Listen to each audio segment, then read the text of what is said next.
Okay, so this video is going to be about the electric field. Alright, so electric field. You might remember a little bit of electric field last year. So this is going to be kind of a review of some of the basics about electric field. We'll take care of the electric field diagrams in class.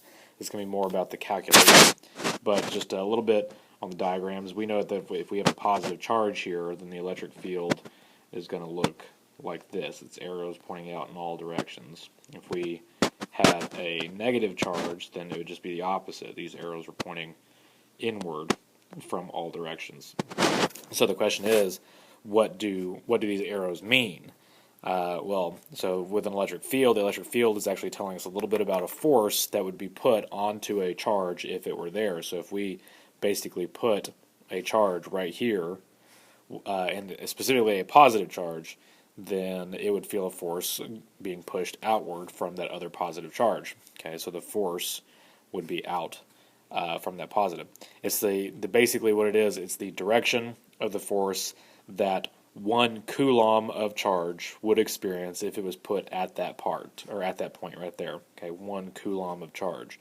So if we talk about the units for the electric field, then the units would be how much force per 1 coulomb of charge. The units would be newtons per coulomb. That's the units for electric field. Well, we can use those units to figure out what the equation is. So we can use what the units are to figure out what the equation is. So if it's newtons per coulomb, okay, newtons per coulomb, that means the electric field would have to be a force divided by a charge. Okay, another way of looking at it would be that, hey, the force could just be the charge multiplied by whatever that electric field is. Now, these things are vectors, so this is a vector, this is a vector, these are vectors over here. So that just means that the electric field is going to share the direction of the force. And if we have more than one forces, then we have to do the same thing that we've done in class, where we have to do triangles and all that jazz. But it's sharing the same direction. The net force, or the force, is the same direction as the electric field. So if we just have an example here, let's say at point P, okay, here's point P, we have an electric field that is going to the right. Okay, this is our electric field. And we know that electric field has a strength of 28,000 newtons per coulomb. Okay, we're going to put a charge there. We're going to put a charge here. So our Q at this point is going to be 6 microcoulombs. Okay, so the question is, what is the force? What would the force be on this charge if we put it at point P? Okay, well, it's just F is equal to Q times E. So we're multiplying these two numbers. So 28,000 multiplied by 6 times 10 to the negative 6, because it's a microcoulomb. Okay, coulombs, newtons per coulomb. You'll see that the coulombs actually cancel out, and if you put this into the calculator, you'll find that it's 0.168 newtons. That would be the force. What would be the direction of this force? Because we know it's a vector, so we do have to give a direction. Well, the electric field is to the right, so that means the force would be to the right as well. Okay, let's do another example problem. Let's say there's a region that has an electric field that's just pointed up. Alright? We don't know how strong the electric field is, but it's just pointed up. We're going to put a negative charge right here. Okay, negative charge. And that charge has a magnitude of negative 8 nanocoulombs. Okay, so we haven't seen really nano yet this year. Nano just means times 10, there we go, times 10 to the negative ninth, excuse me. Okay, so that's nano. So like micro is times 10 to the negative 6, nano is times 10 to the negative ninth. So we don't know what the electric field is, but we do know that there's a force on it. And we know the force is 0.56 newtons. Okay, so the question is, what is the electric field? So we can use the form that the electric field is the force divided by the charge and take it from there. So 0.56 newtons divided by negative 8 times 10 to the negative 9 coulombs. Okay, put that in your calculator, you're going to get something really, really big, but because you're dividing by something incredibly small, you're going to get a negative 7 times 10 to the 7th nanocoulombs. It's 70 million. it's not nanocoulomb, excuse me, newtons per coulomb. Okay, so this is newtons per coulomb. It's really large, but you have to remember, we're putting a very small charge there, nanocoulombs worth of charge, and the electric field is based off of what an entire coulomb of charge would experience at that point. And 1 coulomb of charge is incredibly big. So if you put 1 coulomb of charge there, it's going to feel a massive amount of force. We're only putting a very small amount of charge there, so it's only experiencing a very small amount of force. So a couple of questions here. What does this negative mean? Well, it came from the fact that we had put a negative charge here. Negative usually tells us a direction. So what is that negative direction telling us in terms of the problem? Well, if we look back at our original diagrams, the positive charge here is giving forces outward. Okay, the negative charge is giving forces inward, outward and inward. So what would that be true for?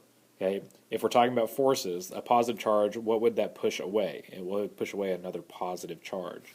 A negative charge would bring in a positive charge. So these electric field diagrams are actually all drawn to make sure that we're only talking about positive charges. We don't draw them in terms of negative charges. We have a choice, positive or negative, and so everyone does the same thing. We always draw it using positive charges. So if we come back here, what does this negative mean?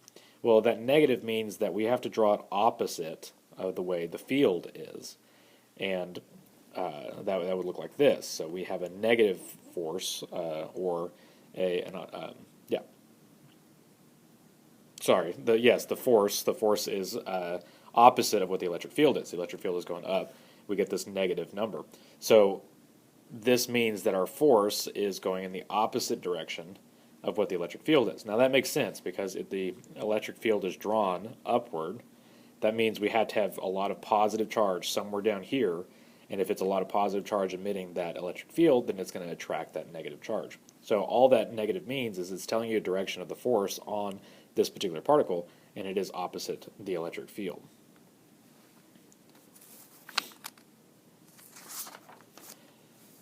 Okay, so we've actually already seen an equation for forces, especially between two charges. So if we have two positive charges, I'm going to call this one capital Q, and I'm going to call this one little case q. We know that capital Q is going to exert a force on lowercase q, and it's going to be exerting a force outward. Okay? Excuse me. Well, what if we divide by this little q? What if we take out little q and just put a point there? Well, we know that there's still going to be an electric field at that particular point that would tell us what that force would look like. But we were dealing at the beginning with a force between two charges, and that looks like this, kq q over r squared. Okay. But if we're going to divide by that q and turn this into an electric field, right, that's what we're doing. We're turning it into an electric field. This q cancels out with that q right here, and we're left with k times just large Q over r squared. This is the electric field given by a singular point charge. Okay, a point charge meaning just one charge that's just hanging out in space. So that diagram of a positive charge with all of these arrows going out, this is the way that you would calculate what the strength of the electric field is at a particular point. So if we say that positive charge is, 8 millimeters from this point, okay, what would be the electric field at that point? Well, we know the direction of it. The direction should be going to the right because it's a positive charge. It's pushing it out. Excuse me. But we can use our equation, our new equation, that E is equal to K times this charge. And if we say that it's a 7 microcoulomb charge, we'll put 7 microcoulombs. Remember that micro means times 10 to the negative 6. And divide it by 8 times 10 to the negative 3 meters squared. That's really bad. Squared. Okay, there we go. And putting in everything, K is 9 times 10 to the 9th, 7 times 10 to the negative 6, divided by the 8 millimeters, you would get something very large again, because again, you have something really small squared down there on the bottom. You get 9.84 times 10 to the 8th nanocoulombs. That's 984 million. But again, if we put an entire coulomb of charge there, it would experience a very large force. So what if we put that put a charge here that is 8 microcoulombs of charge? Well, we could just do force is equal to QE to now figure that out. So 8 microcoulombs times the E from up here and you would get just 7,872 newtons. Okay, so you could do it a couple of different ways. You could find the electric field and then find the force on it, or you could just go straight to Coulomb's law and find the force on it. Okay, so this was a basic overview of just some very simple electric field stuff. There'll be questions at the bottom of the page for you to answer. All right.